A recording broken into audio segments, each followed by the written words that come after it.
engineer by education with over 34 years of management and training experience.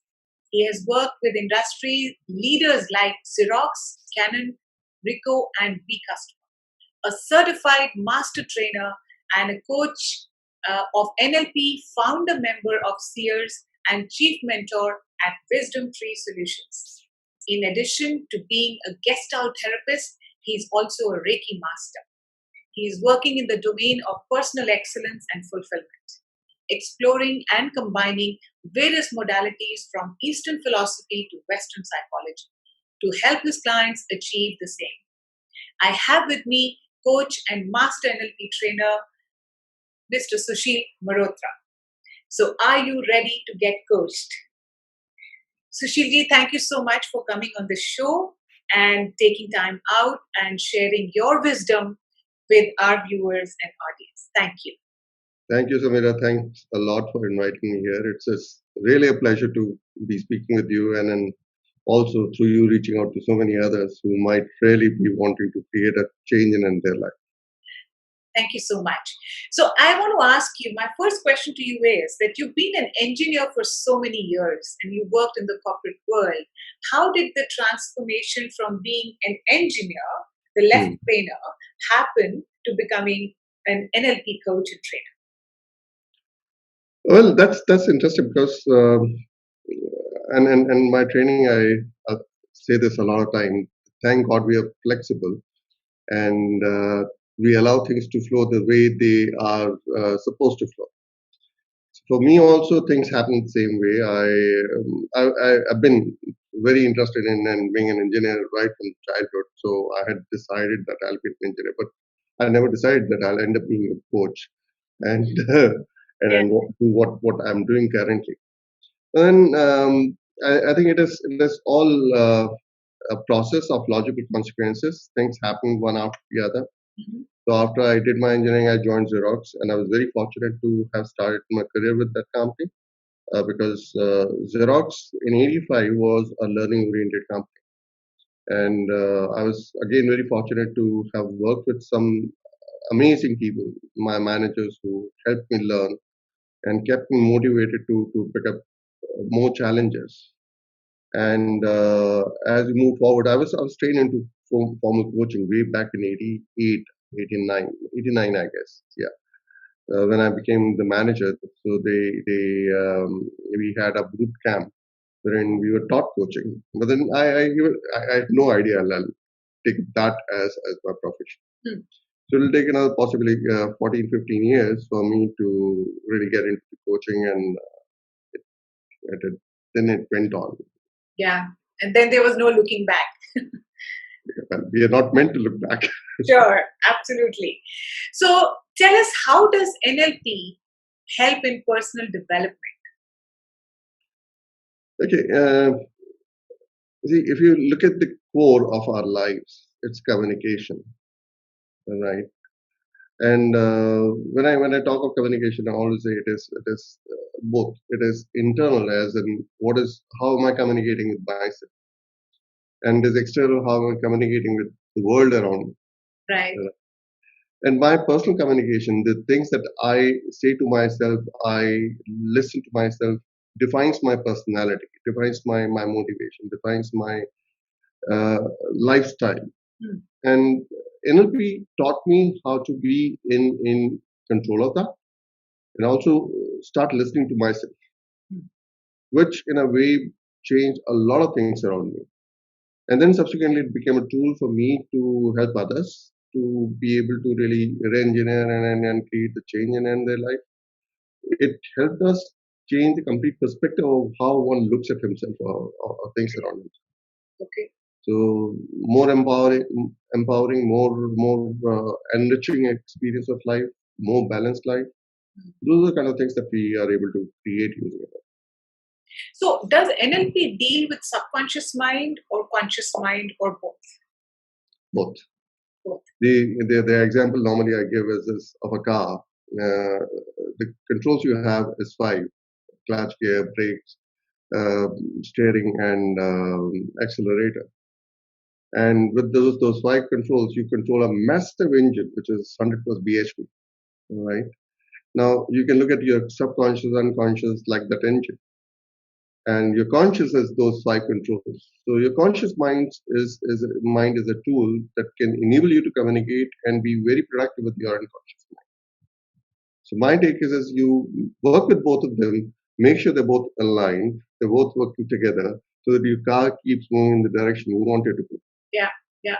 So that's a very nice thing you said, that keep them together, align them, and that's how NLP can do wonders, right? NLP Sure. can help in many ways.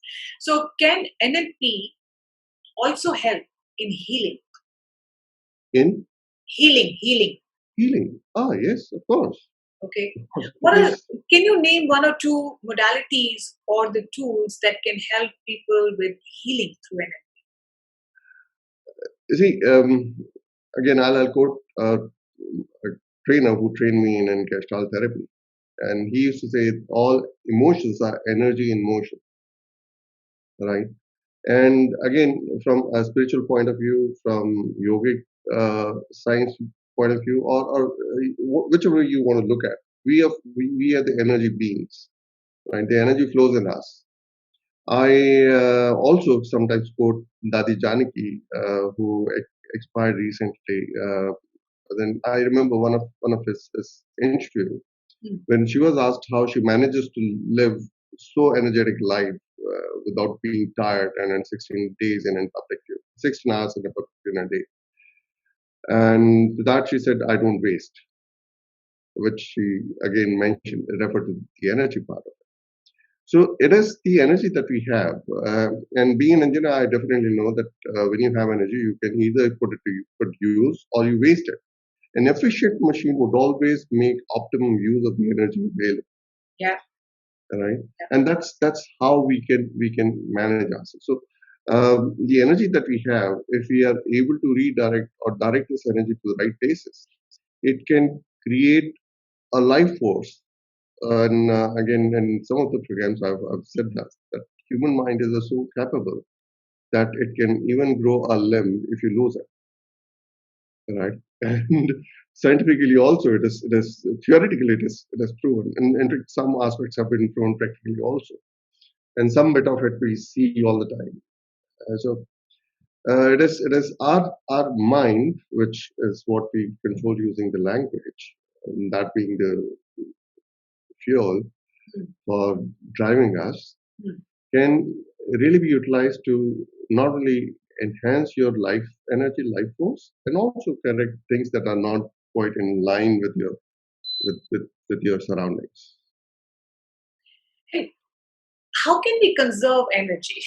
I know we're digressing a little bit, but how can we conserve our energy so we can use it for more productive things, for more, empowering things in life? By not wasting it. That's what I So simple.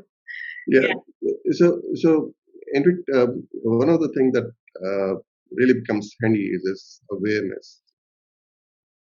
Being aware of your own natural emotional states, being aware of how your physiology, how your body is speaking with you, right? How the things are happening around you. So when you are aware of it, then you can. It's like using Google Maps, right? So if you know which direction you're heading and what is happening around you, you keep feeding in the information. And as long as it knows where your location is through the GPS, it'll keep directing you to the path where you want to go, and then also keep warning you. Right. Likewise, you be aware of what's happening in your life and in your surroundings. What is happening inside your body and outside your body. And by keeping that awareness and knowing what is it that you want to achieve, having your outcome defined, knowing that, okay, is this what I'm doing is really getting me what I desire to have. You can optimize your usage of energy and then also be much more productive. Right. Great. But tell me something. Can anybody use NLP? Is NLP for everybody? We all use NLP. It's just that we may not know it. So we are using it unconsciously. Yeah. You see, the very core of NLP is modeling. Okay. And one of the reasons why I loved NLP is because it's completely organic. It has come from people. It is not someone's theory who was thrown away at people, and then people are trying to adjust. It is us who have been doing it all along. It's just us Right. that we don't know. Hmm. So people who have been able to do things very well, they have been modeled.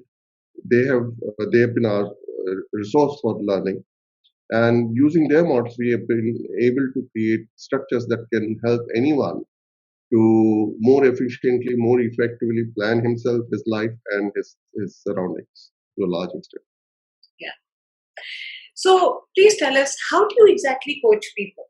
Using NLP and probably Reiki, you want to talk about a little bit about both and say how exactly do you coach people and what are the results that are created? Yeah, so that one is very interesting because I use multiple modalities in my style of coaching. I teach NLP model of coaching, which effectively means the core of my coaching structure. So the structure, the process I follow is completely based on NLP. And apart from that, I use spiritual means thinking, Gestalt majorly, the techniques from NLP to enable people to achieve what they want to achieve. Hmm. So that's my primary style of working with people. Emotional intelligence is, of course, Yeah, nothing works without it. So sure. those are the things that I make use of, defining outcomes and enabling people to lead into that. Using one's own cognition to reason and effectively find the answers that they are looking for. Hmm. Those are the core pillars of my style of coaching. So I create possibilities, I create options for them, Right, right. So creating possibilities, creating more options, creating awareness, right? and And helping bringing them in become more alignment. aware of themselves. Yeah. And helping them bring alignment between the conscious and the subconscious mind. And that's the power of neuro-linguistic programming. Thank you so much. So at this point, I want to know three of your greatest ideas that people can use to better their life in any form, in any way, right? Three of your greatest ideas that you want to share today with our viewers. Okay, apart from being the ideas, these are the beliefs that I have held very close to my heart. So these are Okay? my personal beliefs that Yeah, I'm sharing with you. And when I work with people, these are the beliefs that enable me and then my coachees to create the shift that they want to create in their life. sure. The top one, which is extremely relevant today, is trust in self. Trust yourself. In self, right? Knowing, Ah, trusting myself, right?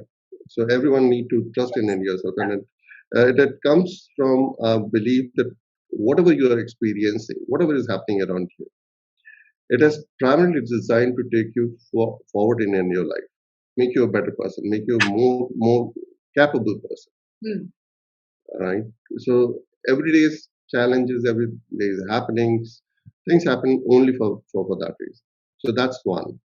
Number two is there's no problem that cannot be resolved or solved. Now it is possible that sometimes you may not want to solve it, right? Which is all right, okay, right? okay, So many a times you choose to live with something for some time, right, and yet knowing that there is a solution for every problem, and then there is a choice that you make to what extent you want to utilize that solution. That's completely with you. So you are sitting in the driving seat. You're taking the car forward, right? it's And very third powerful. one, It may sound simple, but it's a very powerful belief. absolutely, Yeah, absolutely. And third one, um, I call it consciousness. One may call it God or anyone, anything. I believe that consciousness is too intelligent, too smart to waste anything, okay, right? So whatever is happening around you can be put to some good use, some great use, right? So anything that is around you. And I remember this thought comes to me from very ancient logic, wherein I remember someone. teaching me this many years ago. So I don't remember the exact shloka that this man said. But then what he meant was, which is what I remember, that there's no plant that doesn't have a medicinal value. There's no human being that doesn't have a capability. Mm. Art is to know how and where you can make use of it. Okay. So that's why I say that consciousness is too intelligent to waste anything. So everyone, anything around you is of use, and put it to some use. Wow. So, Create. right. So if I have to recap the top 3 beliefs that you live by and that can help other people too, is trust in self. Yes. Right? You should have the trust in self. A lot of people call it confidence and courage and whatever, but have the trust in yourself. There is no problem that cannot be resolved or cannot be solved. Right? Yeah. And the third one being consciousness. And consciousness does not leave out anything, does not ignore anything, and consciousness is a must for everyone to have. Sure. So with this, thank you so much. Very insightful, very profound thoughts that you shared.